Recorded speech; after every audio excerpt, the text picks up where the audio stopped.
Cześć, ja mam na imię Ewa i zapraszam Was dzisiaj do Świeradowa-Zdroju. Świeradów-Zdrój to malownicze uzdrowisko położone w samym sercu Gór Izerskich, tuż przy granicy z Czechami. W dzisiejszym filmie pokonałam Golgotę Izerską, docierając na szczyt Sępiej Góry. Przejdę po ścieżce w chmurach, gwarantującej wyjątkowe widoki, odwiedzę słynącą z naleśników chatkę górzystów, a następnie wsiądę na rower i przejadę przez popularne single treki.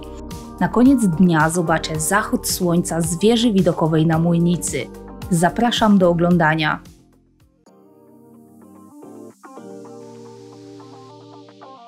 Pobyt w Świeradowie zapowiada się naprawdę intensywnie, ponieważ miejsc do odwiedzenia jest sporo, a czasu niewiele. Ale zanim wyruszę na okoliczne szlaki, idę zobaczyć położony w centrum dom zdrojowy. Można do niego dotrzeć na wiele sposobów, jednak ja wybieram spacer deptakiem znajdującym się przy ulicy Zdrojowej. Po wejściu do Parku Zdrojowego możemy odkryć kilka perełek. Są to m.in. tarasy widokowe, sztuczna grota, szachownica, a nawet kilkudziesięcioletnie agawy.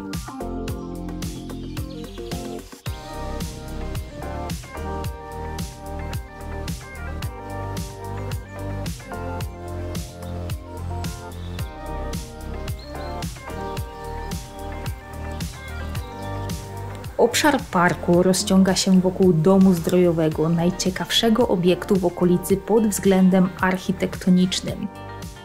Posiada on wysoką na 46 metrów wieżę zegarową oraz najdłuższą wśród dolnośląskich uzdrowisk halę spacerową liczącą aż 80 metrów.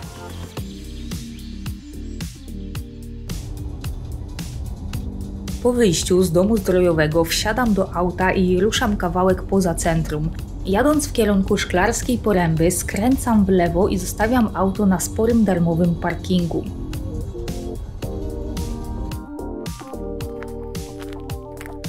Z daleka widoczny jest już charakterystyczny kamień informujący o miejscu, w jakim się znajduje, wodospad Kwisa. Zejście pod sam brzeg rzeki może być dla niektórych wymagający, ponieważ nie znajdziemy tutaj schodów ani poręczy, ale moim zdaniem to świadczy tylko o tym, że są jeszcze dzikie atrakcje, gdzie możemy cieszyć się w tym przypadku jedynie szumem wody i bliskością lasu. Podobno jest to również ulubione miejsce tutejszych morsów do zażywania zimnych górskich kąpieli.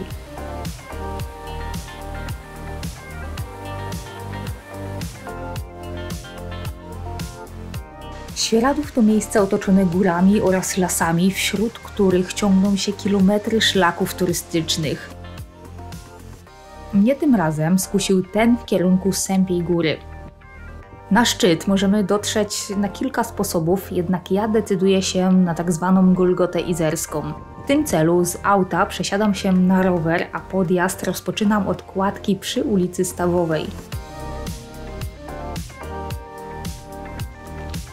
Nazwa Golgota Izerska wzięła się od umieszczonych tutaj płaskorzeźb lokalnego artysty przedstawiających kolejne stacje drogi krzyżowej. Jeśli chodzi o stopień trudności, to podjazd wydaje się całkiem przyjemny. Nachylenie terenu nie jest spore, dzięki czemu tak naprawdę bez większego wysiłku każdy może dostać się na szczyt.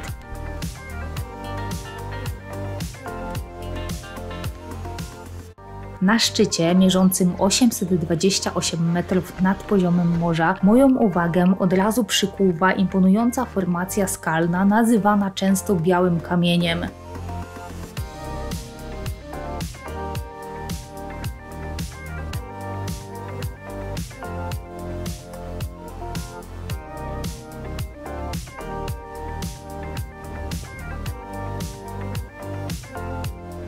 Czas na chwilę porzucić rower. Wracam teraz do miasta, żeby odwiedzić jedną z popularniejszych i bardziej obleganych atrakcji.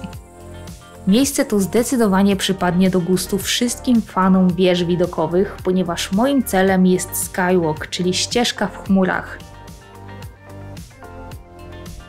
62-metrowa wieża wznosząca się nad miastem została skonstruowana w taki sposób, aby nie odczuwać zmęczenia pokonując kolejne kroki. I faktycznie tak jest. Spacer na szczyt jest przyjemny i niewymagający, a sama wieża poza spektakularnymi widokami oferuje dodatkowe atrakcje takie jak zjeżdżalnia, siatka nad przepaścią czy przeszklony taras.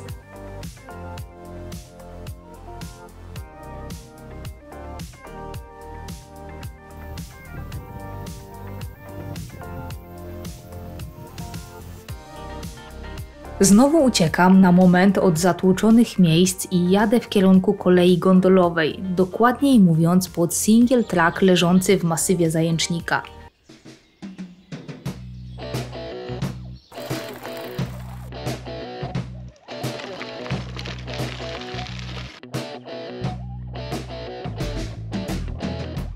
Single tracki to naturalne ścieżki rowerowe o różnym stopniu trudności otoczone dziką przyrodą. Obecnie Świeradów oferuje 14 tras o łącznej długości 80 km.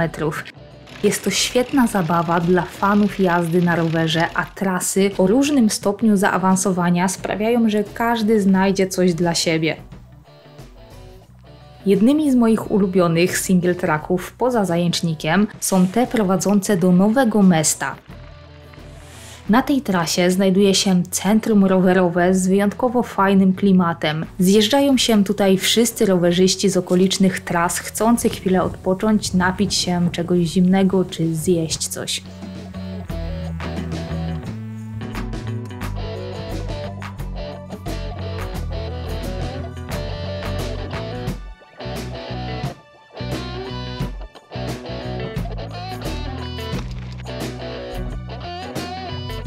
Ponownie wracam w okolice kolei gondolowej. Tym razem kupuję bilet i wjeżdżam gondolą na Stóg Izerski.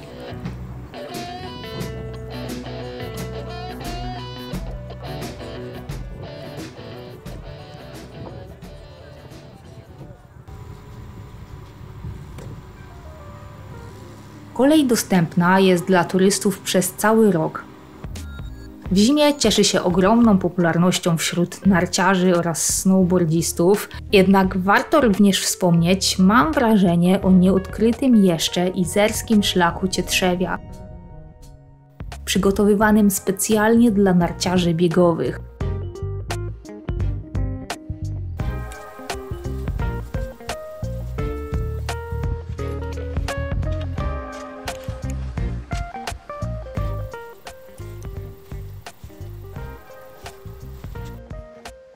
W lecie natomiast turyści chętnie wjeżdżają na Stóg, skąd rozpoczynają eksplorację okolicznych szlaków.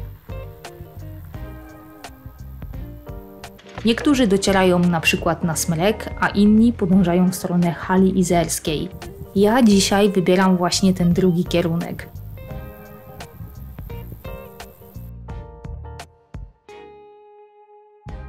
Hala Izerska to tak naprawdę górska łąka, otoczona niemal z każdej strony górami oraz rzeką Izerą płynącą w pobliżu unikatowych torfowisk. Ja tymczasem w oddali dostrzegam już czerwony dach schroniska Chatka Górzystów. Co ciekawe, jest to jedyny ocalały budynek po istniejącej tutaj kiedyś osadzie Groß-Izer. Dzisiaj miejsce niezwykle popularne wśród turystów, zwłaszcza tutejsze naleśniki z jagodami cieszą się bardzo dużym powodzeniem.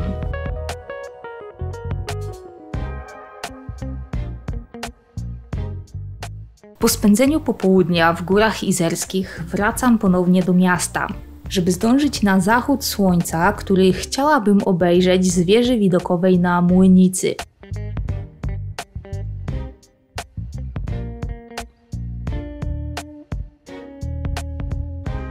Wieża jest darmowa i znajduje się tuż za kolejką gondolową. Do pokonania mam 148 schodów wykonanych ze stali oraz 2 tarasy widokowe do dyspozycji. Wieża nie jest oblegana przez turystów, co zdecydowanie stanowi jej największą zaletę. Do tego gwarantuje moim zdaniem jeden z najlepszych widoków w okolicy.